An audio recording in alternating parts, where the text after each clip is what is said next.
साथ ही इस वीडियो को ज़्यादा से ज़्यादा लाइक करें, कमेंट करें, शेयर करें और चैनल को सब्सक्राइब करना ना भूलें। आप अंग्रेजी दवाओं से परेशान हैं या फिर रोगों से परेशान होकर संसार से उठ जाना चाहते हैं? उठ जाने से पहले नाड़ीवैद क्या क्लब आइए और अपने सभी रोगों का आयुर्वेद में सही समाधान पाइए। नमस्ते साथियों, मैं सोनू आर्य और आप देख रहे हैं मिशन आर्यवर्त। स्वागत है आप सबका। मेरे साथ मौजूद हैं अखिल भारतीय भजनोपदेशक परिषद के एक विशेष सदस्य आदरणीय मीर सिंह जी बेधड़क। आप राजस्थान से प्रांत से ही आते हैं, आइए उनसे कुछ बातचीत करते हैं। स्वागत है आपका बेधड़क जी। हाँ सोनू जी, आर्य जी, मिशन आर्याव्रत से आपका हम स्वागत करते हैं। आर्य जी, हम आपसे ये जानना चाहेंगे कितने वर्षों से आप जो है इस कार्य क्षेत्र में कार्य कर रहे हैं? मैं जी इस क्षेत्र में 35-30 साल से कार्य कर रहा हूँ। उनका कहना कि पिछले लगभग 35 वर्षों से वो जो है भजनों के द्वारा जो है आर्य राष्ट्र का जो संकल्प जो ऋषि ध्यान लेकर के उतरे थे मैदान में, उसको अलग जगाते हुए पूरे राष्ट्र को अलग अलग प्रांतों में घूम करके आप जो है प्रचार प्रसार करते हैं। हम आपसे ये जानना चाहेंगे कि सर्वप्रथम आपको जो है ये प्रेरणा आर्य समाज में इस तरह के इस लाइन में आपको जाना, कहाँ से आपको ये मिला? हाँ सोनू जी, आर्य जी, मुझे प्रेरणा मेरे नाना जी से मिली थी जी। और जब मैं छठी क्लास में पढ़ता था मेरे पास संस्कृत विषय था जी। संस्कृत विषय में जो संस्कृत के श्लोक आते थे, सुभाषतानी आती थी, उनको मैं पढ़ता था जी। एक श्लोक आता था, ए देश प्रसूतस सकासाद अगर जन्मन है। ये मनुस्मृति का श्लोक है कि हमारे देश के ब्राह्मणों से, ऋषि मुनियों से, पंडितों से सारी दुनिया के लोग चरित्र की शिक्षा लेकर के गए थे। तो वो श्लोक मेरे मन में जो है घमचोड़ मचा गया और उसी श्लोक से मैं प्रेरित हुआ। मैं अपने नाना के यहाँ जाता था। मेरे नाना जी थे मासे भूर सिंह आर्य, बड़ाहा कला नारनौल से। तो वे आर्य समाजी थे और जब मैं छुट्टियों के अंदर, स्कूल की छुट्टियों में जब वहाँ पर जाता था तो मैं उनकी पुस्तकें पढ़ता था। सभी तरह की संस्कृत मेरा विषय रहा है। हिंदी ऐच्छिक और हिंदी अनिवार्य मेरे दोनों विषय थे। इतिहास मेरा विषय था। इसलिए मुझे निश्चित रूप से आर्य समाज में मिलने की प्रेरणा मेरे बुजुर्गों से और संस्कृत भाषा से मिली। जी। उनका कहना है कि उनके पूर्वजों से, उनके आदरणीय जो नाना जी थे, उनका आर्य समाज से घनिष्ठ संबंध रहा और उन्हीं की प्रेरणा से आप आर्य समाज में दीक्षित। हम आपसे ये जानना चाहेंगे प्रचार के इस कार्यक्रम के दौरान किन किन प्रांतों में आप गए और किन किन क्षेत्रों में आपने सघन कार्य किया है? हाँ जी, मैं पंजाब में भी गया, महाराष्ट्र में भी गया, हरियाणा में गया, दिल्ली में गया और राजस्थान में भी। कई प्रदेशों में हमने आर्य समाज का प्रचार किया है। एक डेढ़ महीने, 2 महीने और लगातार कार्यक्रम किए हैं। जी। हम आपसे ये भी जानना चाहेंगे, अलग अलग क्षेत्रों में आप जाते हैं, कभी वहाँ आपको भाषा की कोई समस्या तो उत्पन्न नहीं हुई? जैसे कि राजस्थान की भाषा में थोड़ा सा डिफरेंस है, हरियाणा में आप चले जाएंगे वहाँ थोड़ा सी अलग भाषा आपको मिलेगी। क्या आपको कभी इन चीज़ों की आपको ये नहीं लगा कि जो है दूसरे प्रांत में मेरे प्रांत की बजाय काम करना ज़्यादा कठिन है? नहीं, कभी ऐसा महसूस नहीं हुआ। हम भाषा के प्रति संवेदनशील रहते थे और जिस प्रांत में जाते थे उस प्रांत की भाषा को हम पहले संवेदनशीलता से ले लेते थे और फिर उसी प्रकार के भजन गीत हम प्रस्तुत करते थे।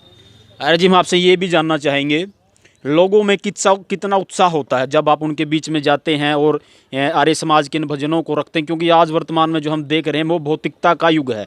विशेष करके नौजवानों में तो इन चीज़ों के प्रति कोई संवेदना है ही नहीं। वो तो जो फिल्मी जगत के पर्दे के पीछे एक तरह से पागल रहते हैं। तो लोगों का क्या रिएक्शन रहता जब आप जो अपना कार्यक्रम उनके बीच में प्रस्तुत करते हैं? सोनू आर्य जी, जब हम सभा में जाते हैं, जब किसी गाँव में जाते हैं प्रचार करने के लिए, तो आर्य समाज के प्रति लोग बड़े संवेदनशील हैं और बड़े इच्छुक होकर के बड़ी प्रतिष्ठा से वे भजन सुनते हैं हमारे और ये कहते हैं कि अगर कोई सत्य पथ है तो वो आर्य समाज का ही सत्य पथ है। सही उपदेश, सही कार्यक्रम और जो देश का आन बान और शान का जो उपदेशक कार्यक्रम है वो केवल आर्य समाज ही दे सकता है। उसको महसूस करते हैं, चाहे सिद्धांतों को अपनाए नहीं, लेकिन जब आर्य समाज के भजनोपदेशक देहातों में जहाँ भी प्रचार करने के लिए अकेले भी जाते हैं तो सभी हमारे देश के लोग इस बात को महसूस करते हैं कि आर्य समाज का प्रचार वास्तव में उच्च कोटि का प्रचार है और ये ऋषि दयानंद का देश सुधार का कार्यक्रम है। इसको ज़रूर अपनाना चाहिए हमारे देश के लोगों को। जी, बहुत बड़ी बात आप कह रहे हैं और बहुत स्पष्ट उनका निर्देश ये है कि आर्य समाज एक जीवंत संस्था है जो मुर्दों के अंदर भी प्राणों का संचार करने का सामर्थ्य रखती है। आर्य जी, हम आपसे ये भी जानना चाहेंगे जो कार्यक्रम यहाँ अभी चला हुआ है इसके विषय में भी हम चाहेंगे 2 बातें आप हमारे दर्शकों तक अवश्य कहें। हाँ, ये बहुत ही मूल कार्यक्रम था, क्योंकि आर्य भजनोपदेशकों को परिषद के द्वारा, जो हमारी आर्य भजनोपदेशक परिषद है, उसके द्वारा जो प्रोत्साहन मिल रहा है वो बहुत अच्छी बात है। और आर्य समाज को आगे बढ़ाने के लिए आर्य भजनोपदेशकों को नई नई तरीके से तकनीकी के द्वारा उनको तैयार करना, उनको निर्देश देना और पूरे भारत देश में उनको अपने आर्यावर्त मिशन के द्वारा जो है अग्रेसित करना, ये आर्य समाज या आर्य भजनोपदेशक जो परिषद है उसका ये कार्यक्रम बहुत अच्छा कार्यक्रम है।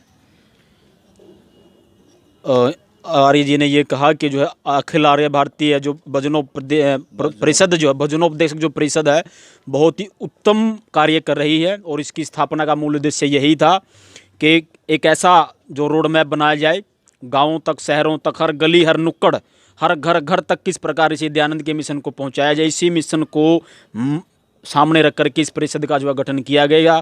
आप उस कार्य में संलग्न हैं, काफ़ी लंबे समय से आप कार्य कर भी रहे हैं।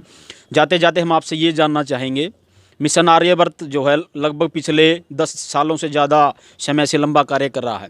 उसमें जितना भी आर्य समाज के जितने भी कार्यक्रम है, या आर्य समाज के मंच के ऊपर, सोशल मीडिया के ऊपर विशेष कर पे जितने भी प्रकल्प अभी चल रहे हैं, उनमें सबसे ज़्यादा मिशन आर्यवर्त को सुना जाता है, देखा जाता है। देश में ही नहीं, लगभग भारत से बाहर भी 40 देशों के अंदर मिशन आर्यवर्त के दर्शक हैं। हम आपसे ये भी प्रार्थना करेंगे कि जाते जाते आप 2 शब्द मिशन आर्यवर्त के लिए भी कहें। हाँ सोनू जी, आर्य जी, मिशन आर्याव्रत के बारे में जब हम जाते हैं तो लोग ये कहते हैं कि जो मिशन आर्याव्रत लाइव चल रहा है, ये चैनल, इसमें कौन भजनोपदेशक है, कैसा गा रहा है, ये आपके साथ रहते हैं क्या इनमें आप जाते हैं क्या? तो हम उनको बताते हैं कि इन भजनोपदेशकों के आप उपदेश सुनिए, ये आर्याव्रत मिशन के तहत आते हैं।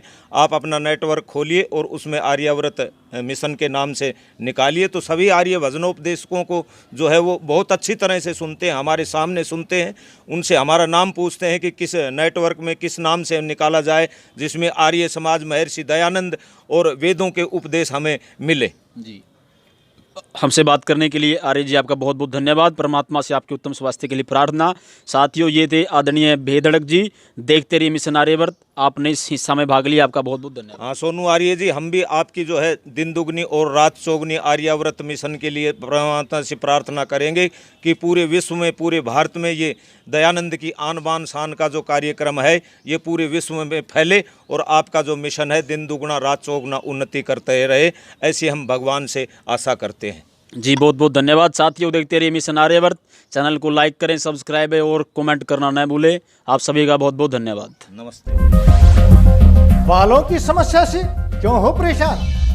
बच्चा खाए या जवान, सबका इलाज होगा एक समान। सिर दर्द और कब्ज होंगे 3 दिन में छूमंतर।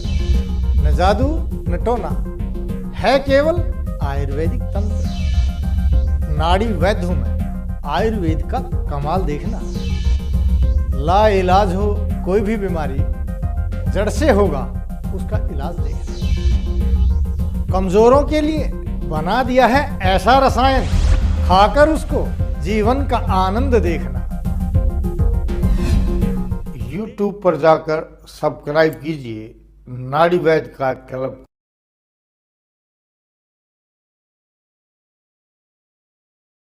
साथियों, इस वीडियो को ज़्यादा से ज़्यादा लाइक करें, कमेंट करें, शेयर करें और चैनल को सब्सक्राइब करना ना भूलें।